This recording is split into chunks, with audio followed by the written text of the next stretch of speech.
last week we played the Rock and Roll Playhouse at Port City Music Hall. This show was specifically the music of the Beatles, and we played a bunch of old favorites.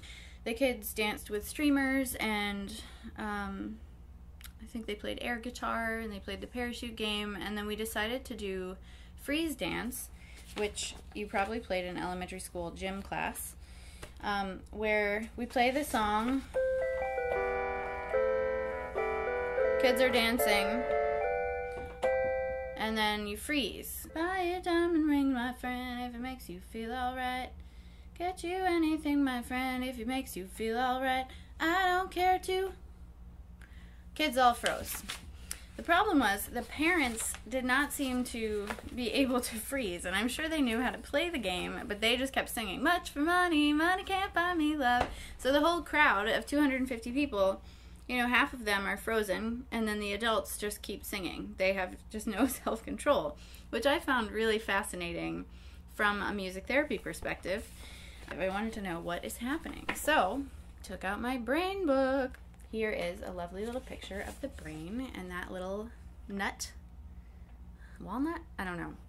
That little thing is the cerebellum. We're thinking about our sort of automatic responses to things and our anticipation. So this is a favorite song of people who grew up with the Beatles, and they're expecting what's going to happen because they know they've heard the song lots of times. Dopamine is being released. Dopamine is released because it's a favorite song, so we're feeling rewarded. We're like, oh, we're excited to hear this, excited to sing along, and then we as the band freeze in the middle of the phrase, and that's very frustrating to the human brain. I'm also thinking about the music itself. We didn't use sheet music at the gig, but I definitely printed some off just to kind of see what was happening. And anticipation in classical music, in theory, is when a note from a chord that's coming happens in the measure before that chord. And that does kind of happen. I don't care too much for money. Money can't. That's a G over an F7 chord.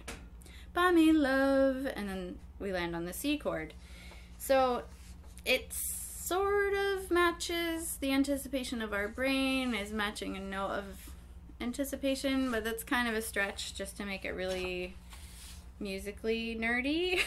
But I think it's more like the satisfaction of singing in a group, and the familiarity of the song. So in our frontal lobe is where we're having that emotional perception of music, and then just some motivation to participate.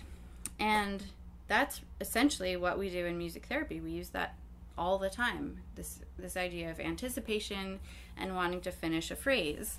So even if it wasn't the Beatles, if we as a band showed up at this Beatles show and decided to surprise the audience with an improvisation and they didn't know the words, they might not be able to sing along. But if we were doing a similar, I just want a piano sound. If we were doing similar kind of blues-based chord progression,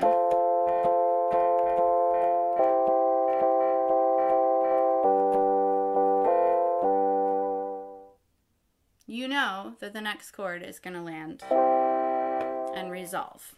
So even if we were playing something that wasn't such a beloved, familiar Beatles song, I think the same reaction would have taken place. People want to fill in that last note or that last phrase, and that is really useful from a music therapy perspective, because imagine if the crowd, instead of being a crowd of 250 families, was a patient with a brain injury, and they needed to speak a word, or they needed to take a step, or they needed to reach across midline with their non-dominant hand.